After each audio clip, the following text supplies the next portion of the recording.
Hello, magandang araw sa lahat. Oras na naman ng pagluluto at eto nga ang aking lulutuin, ang tahong with shrimp.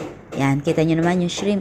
Hiniwa ko pa ang likod niyan para tanggalin yung bituka niya, yung dumi. So, simula nung nalaman ko na kailangan tanggalin yun, hindi na ako makain ng hipon na hindi malinis. So, pinakuluan ko na ang ating tahong. Ayan. And sineparate ko na yung sabaw sa kanyang seashell. And eto, naghiwa ako and nagpitpit ako ng bawang na halos isang buong bawang yan. Kasi masarap yung garlic shrimp with tahong kapag maraming bawang. Okay?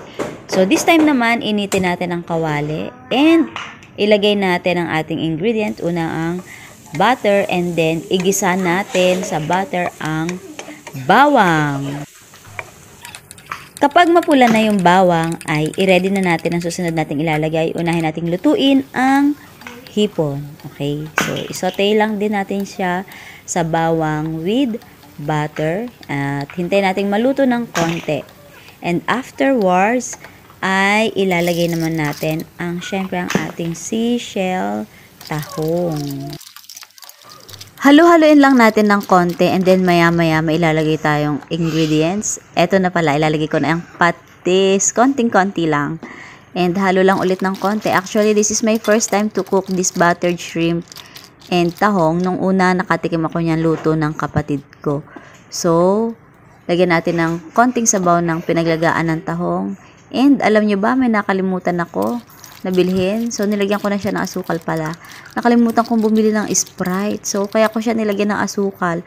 Baka okay nang walang Sprite. Baka ganun na rin yung lasa niya. Kaya lang hindi talaga eh. So, bumili ako ng Sprite. Ayan, kitang-kita nyo naman. And ito, nilagyan ko na siya ng asin. And yung Sprite, ayan, ibunuhos ko na diyan. Okay? So, yung palang pinakita ko sa inyo, itira na lang ng Sprite na binili ko. And maya-maya, ready na yan. So, hindi ko siya nilagyan ng MSG. Okay?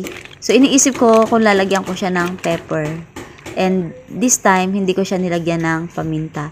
Pero nung ikalawang luto ko, naglagay ako ng paminta. And okay din yung lasa niya. So, eto, konting init-init na lang or konting kulo-kulo na lang.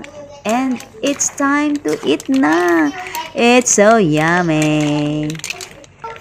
Thank you, Lord, for these blessings. By the way, ang hipon natin is from my in-law, kay Mami Juliana. Thank you so much, Mami.